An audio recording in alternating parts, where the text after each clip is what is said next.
அக்கா பிரேமலதா அவர்களின் அந்த கொள்கையை முன்னெடுத்து சென்று கொண்டிருக்கிறார்கள் தீவிரமாக.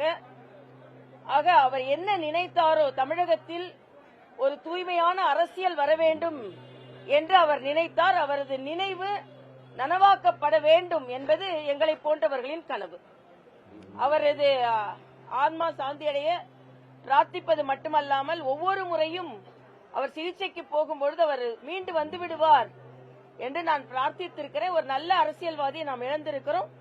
தனிப்பட்ட முறையில் ஒரு சகோதரர் இழந்த ஒரு சோகம் என்னிடம் இருக்கிறது. ஆனால் நான் ஏற்கனவே சொன்னதை போல ஒரு அரசியலில் தமிழகத்தில் ஒரு தூய்மையான அரசியல் வர வேண்டும் என்று நினைத்தார். மரியாதைக்குரிய பாரத பிரதமர் மோடி மீது மிகுந்த அன்பு கொண்டவராக இருந்தார். 2014 தேசிய ஜனநாயக கூட்டணிக்காக மிக கடுமையாக உழைத்தார். அதற்கு நன்றியுணர்வோடு நான் இங்கே வந்து அவருக்கு மரியாதை செலுத்துவதில் பெருமை அடைகிறேன்.